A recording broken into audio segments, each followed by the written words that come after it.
الرحمن الرحیم الحمد للہ رب العالمین والصلاة والسلام علی سید الانبیاء والمرسلین اما بعد فاعوذ باللہ من الشیطان الرجیم بسم اللہ الرحمن الرحیم وما خلقت الجن والانس الا لیعبدون وقال اللہ تبارک و تعالی فی مقام آخر القاریۃ ما القاریہ وما ادراک ما القاریہ یوم یکون الناس کالفراش المبثوث وتکون الجبال کالعہن المنفوش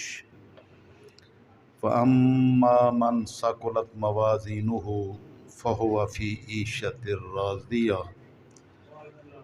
وَأَمَّا مَنْ خَفَّتْ مَوَازِينُهُ فَأُمُّهُ هَاوِيَةٌ وَمَا أَدْرَاكَ مَا هِيَهْ نَارٌ حَامِيَةٌ صدق اللہ مولانا العظیم وصدق رسولہ النبی الأمی الکریم ونحن علی ذلک من الشاہدین والشاکرین والحمد للہ رب العالمین۔ معزز حاضرین و ناظرین و سامعین، اللہ رب العزت نے جن و انس کی تخلیق بڑی بامقصد بنائی ہے، بلکہ کائنات کی کوئی شے بھی مقصد سے خالی نہیں ہے۔ ہر شے کو بامقصد پیدا کیا گیا ہے،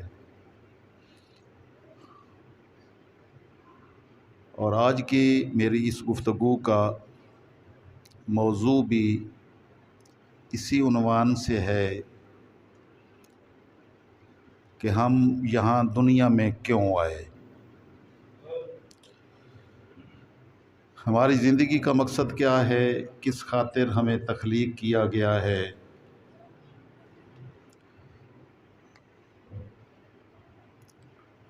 اور کہاں سے آئے ہیں، کیوں آئے ہیں، اور منزل کہاں ہے، جانا کہاں ہے۔ تو جس کو اپنی منزل کا پتہ ہو وہی اپنی منزل کی طرف گامزن ہوگا، جس کو اپنے آنے کا مقصد پتہ ہو وہ اپنے مقصد کو حاصل کرنے کے لیے اپنی پوری توانائیاں صرف کرے گا، محنت کرے گا، کوشش کرے گا کہ وہ مقصد جس کی خاطر اسے پیدا کیا گیا ہے، وہ آیا ہے، وہ اس مقصد کو حاصل کرنے میں کامیاب ہو۔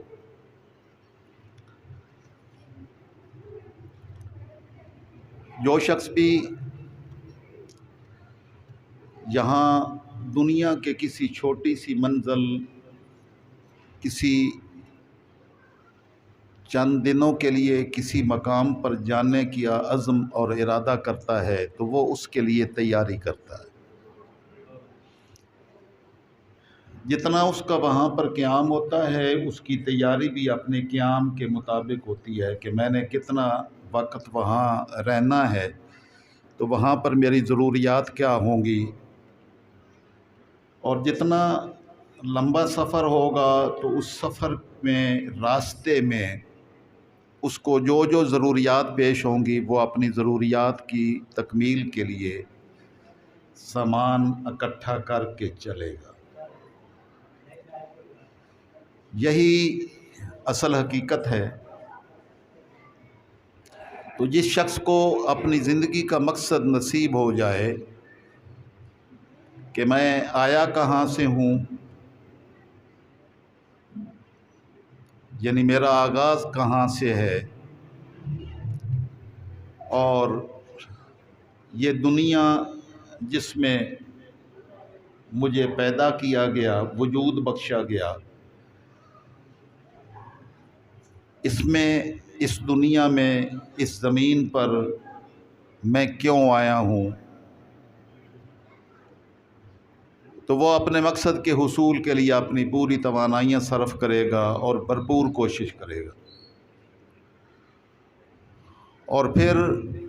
جانا کہاں ہے اور وہاں جا کے کتنا قیام ہے، تو وہ اپنے اس قیام کے حساب سے اپنی پوری کوشش کرے گا تاکہ وہ اپنی منزل مقصود پر پہنچ کر وہاں کی ساری ضروریات کی تکمیل کر سکے۔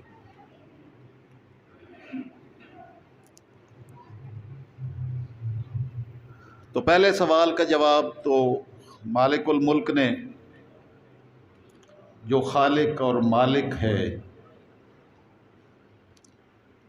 اور ہر انسان کو اور ہر جن کو، یعنی جن و انس کو اس نے پیدا کیا، اور کائنات عالمین کی ہر شے ان کی خاطر پیدا کی۔ جن و انس اصل جو ہے وہ مقصود ہیں،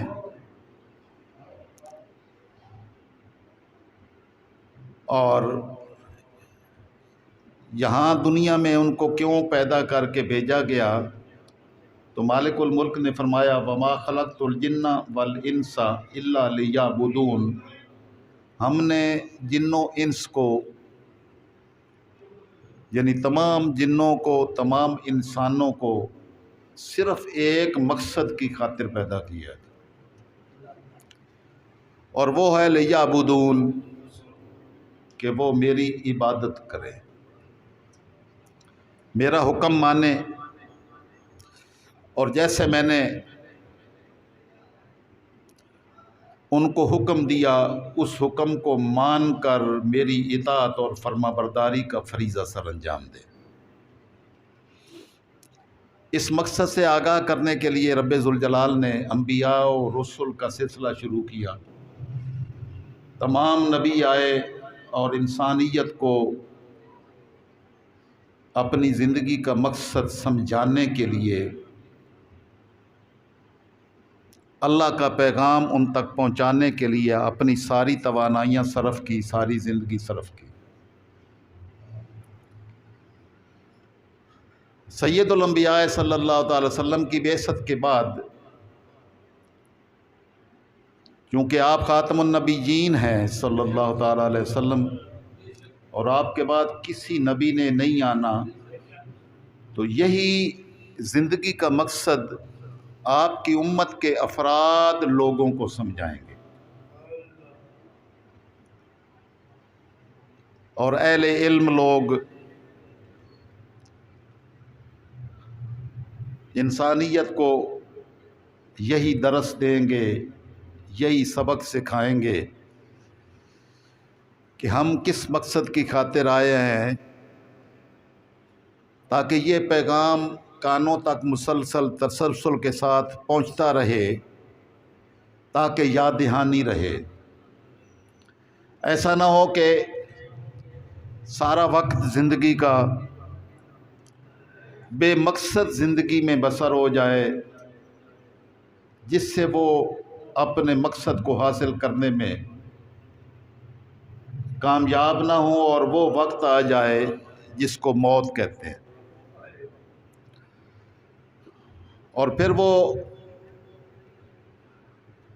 حسرت بری نگاہوں سے دیکھے کہ میں نے زندگی میں کیا حاصل کیا، اور میں نے جانا کہاں تھا، کیا منزل تھی، اس کے لیے تیاری بھی کوئی نہیں ہے۔ تو میں نے ایک جملہ پیچھے کسی گفتگو میں آپ کو سمجھانے کی کوشش کی تھی کہ موت وہ حقیقت ہے جس سے کوئی انسان بچ نہیں سکتا،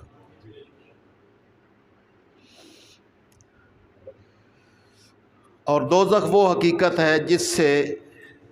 بچا جا سکتا ہے۔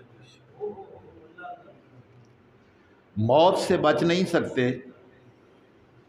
لیکن دوزخ سے بچ سکتے ہیں۔ لیکن ہماری بدقسمتی کی انتہا یہ ہے کہ جس سے بچ نہیں سکتے اس سے بچنے کی کوشش کرتے ہیں، یعنی موت سے بچنے کی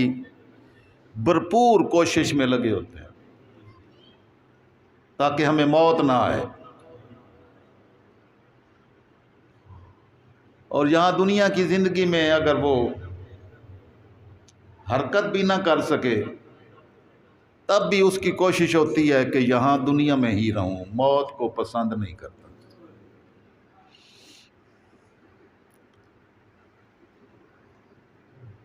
اور دوزخ اس سے بچ سکتا تھا، لیکن اس کی سے بچنے کے لیے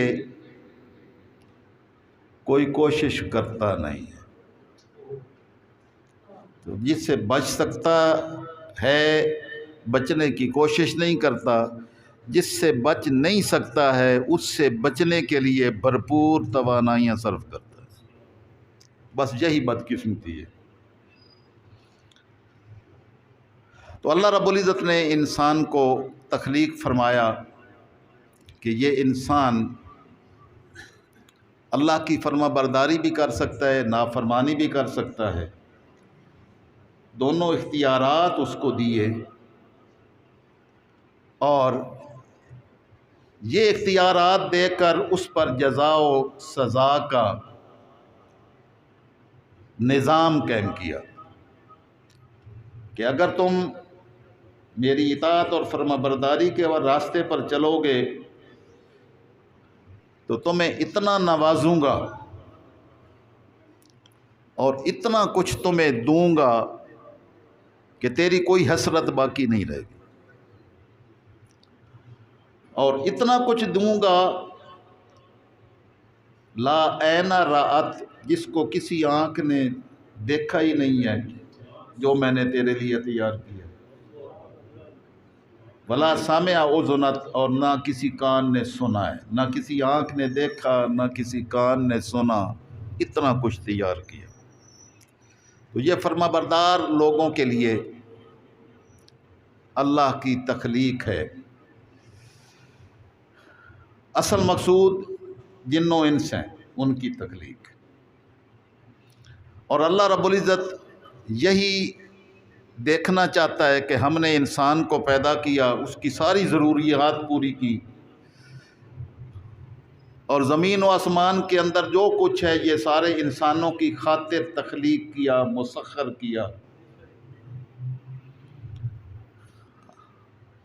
اب انسان کے وجود کو دیکھیں تو وہ یہاں دنیا میں آنے کے بعد نہ کلام کر سکتا ہے نہ بیٹھ سکتا ہے، لیکن اپنی اس کمزوری کو وہ بھول جاتا ہے جب اس کو مالک الملک توانائیاں بخشتا ہے تو وہ اس کی زبان میں کرتے تھکتی نہیں ہے، اور اس کی گردن جو سیدھی نہیں ہوتی تھی، ٹھہر نہیں سکتی تھی، سہارے کی ضرورت ہوتی تھی، وہ گردن اکڑ جاتی ہے اور اتنی اکڑاؤ محسوس کرتی ہے کہ رب العالمین ہونے کا دعویٰ کر بیٹھتا ہے۔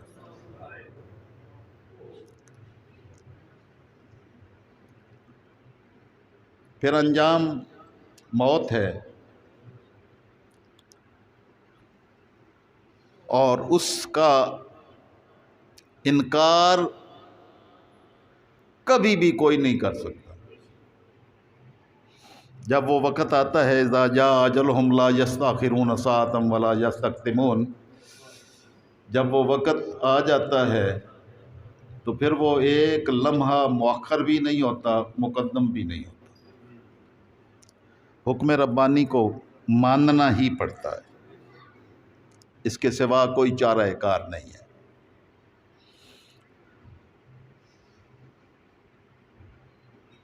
اللہ نے پوری نظام کائنات پیدا کیا ہے، کائنات کی کوئی شے بھی اللہ کے حکم سے انحراف نہیں کر سکتی۔ وہ جیسے اس کا حکم ہے، کروڑوں سال بھی بیت جائیں تو اس میں کبھی بھی تبدیلی نہیں آتی۔ ہر شے اپنے وقت پہ جیسے اس کا حکم ہے، سورج اپنے وقت پہ طلوع ہوتا ہے، وقت پہ غروب ہوتا ہے، چاند اپنے نظام اور سسٹم کے تحت چلتا ہے، کل فی فلک یسبحون، تمام ستارے سیارے عالمین کی وسعتوں کا کوئی تصور بھی نہیں ہے، اور ہر روز نئی کائناتیں بھی پیدا ہو رہی ہیں اور اس میں وسعتیں ہی پیدا ہوتی چلی جا رہی ہیں، لیکن مجال ہے کہ کوئی ایک چیز بھی اپنے رب کے حکم سے انحراف کرتے ہوئے اس کا حکم بجا نہ لائے۔ حتیٰ کہ ملائکہ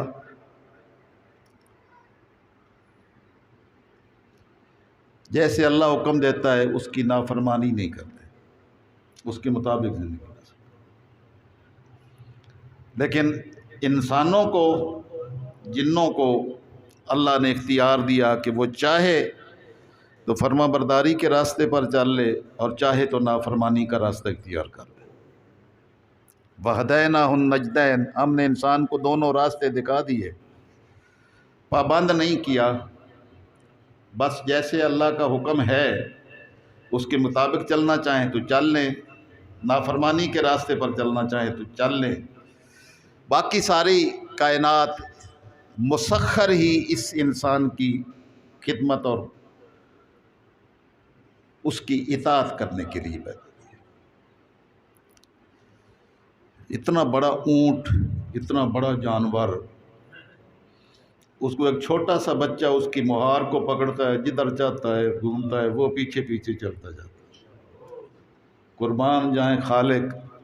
تو نے یہ کتنا چھوٹا سا انسان پیدا کیا اور اس کی فرما برداری میں کتنی کتنی مخلوقات کو پابند کر دیا۔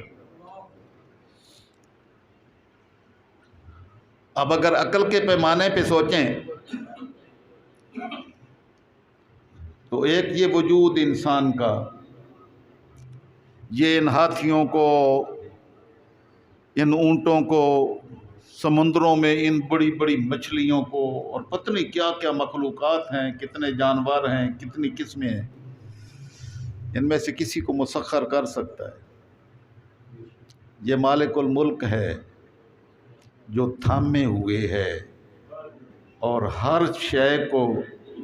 اس انسان کا تابع اور فرما بردار بنا دیا۔ وہ چاہے تو تیسری منزل سے گرنے والا بچہ دوڑتا ہوا وہ بھاگ جائے، اور چاہے تو چارپائی سے گرے اور ٹانگیں ہی ٹوٹ جائیں۔ تو یہ مالک کی قدرتوں کے کرشمے ہیں جو ہم اپنی آنکھوں سے روزانہ مشاہدہ کرتے ہیں۔ تو اللہ پاک نے فرمایا کہ ہم نے انسان کو تخلیق کیا ہے کہ وہ میری عبادت کا فریضہ سر انجام دے، میرا حکم مانے، جیسے میں نے اس کو جس مقصد کی خاطر پیدا کیا ہے وہ اس مقصد کے لیے تیار ہوں، بھرپور تیاری کریں، ایک ایک لمحہ میری اطاعت اور فرما برداری میں گزاریں۔ اللہ اکبر کی صدا آئے تو سارے کام چھوڑ چھاڑ کے میری فرما برداری کے لیے، سجدہ ریزی کے لیے پہنچ جائیں، اور اگر چاہیں تو نافرمانی کا راستہ اختیار کر لیں۔ بس ہم نے یہی دیکھنا ہے کہ ہم نے کتنی فرما برداری کا راستہ اختیار کیا ہے اور کتنا حکم مانتے ہیں، اور یہاں رہنا نہیں ہے، جہاں نہیں رہنا اس کے لیے اتنی ہماری کوششیں اور کاوشیں ہیں کہ کوئی سمجھتا ہے کہ میں برج الخلیفہ بنا دوں گا تو میرے یہاں زندگی کا قیام لمبا ہو جائے گا۔ قیام لمبا نہیں ہوتا، اور بڑے بڑے محلات بنا لیں، تو وہ بھی انسان کو بچا نہیں سکتا۔ تو مالک الملک نے انسان کو سمجھایا کہ ہم نے اپنے نبیوں کے ذریعے سے تمام انسانوں کو ان کی زندگی کا مقصد سمجھایا کہ تم نے میری بارگاہ میں واپس آنا ہے، جواب دینا ہے۔ پہلی قوموں کے احوال بیان کیا قرآن مقدس میں کہ بڑی بڑی قومیں، مضبوط قسم کے لوگ آئے یہاں پر، لیکن سارے چلے گئے۔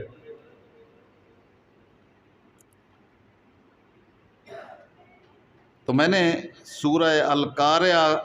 تلاوت کی ہے۔ کل امام صاحب یہ مغرب کی نماز میں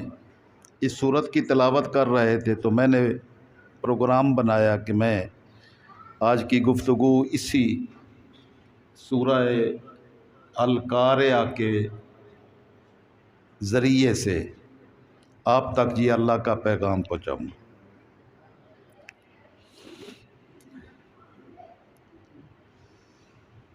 القارعہ یہ انسان کو مالک الملک نے سمجھایا کہ اپنی زندگی جن جن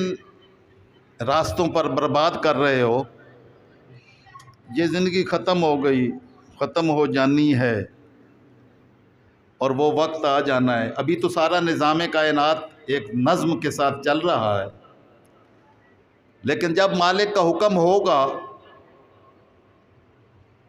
تو یہ کل من علیہا فان ویبقی وجہ ربک ذو الجلال والاکرام، ہر شے فانی ہے، فنا ہو جائے گی، اور اگر باقی بچے گا تو تیرے رب کا چہرہ اقدس بچے گا، ذات رب ذو الجلال بچے گا۔ اور پھر جب اس کا حکم ہوگا